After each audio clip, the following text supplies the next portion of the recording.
Thailand's worst floods for half a century are threatening to overwhelm defences around the capital, Bangkok. These satellite images show the difference between Thailand as it usually looks and as it is now, with at least 1/3 of the country underwater. Flood defences have so far kept the worst from the capital, but hundreds of residents have been evacuated from parts of the city, and 2 more industrial zones are now under threat. Our Asia correspondent John Sparks reports from Bangkok. It's not a traffic jam, it's a parking lot. The residents of Bangkok now leaving their vehicles on the city's elevated freeways. Perhaps the only way to protect them as the waters seep in. The wait is over.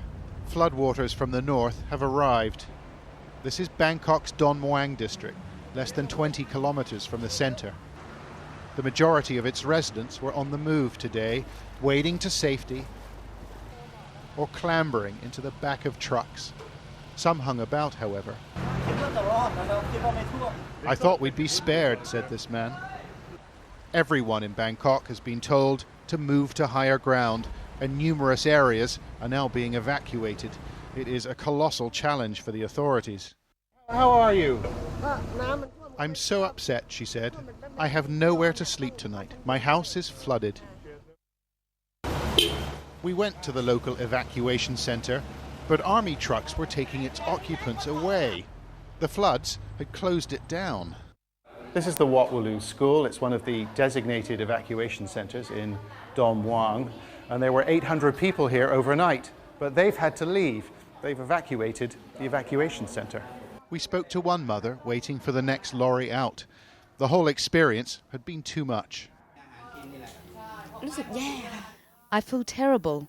It's such a tragedy. People are hungry, and when the authorities hand out food, well, they're fighting with each other for it. Another evacuation centre, here in the departures hall at the local airport. It's bursting at the seams, over capacity by 1,000, with little relief in sight. The embattled Prime Minister, Yingluck Shinawatra, elected 2 months ago, went on TV today to say it's going to get worse. The flooding could last from 4 to 6 weeks, she said. Don't underestimate the situation.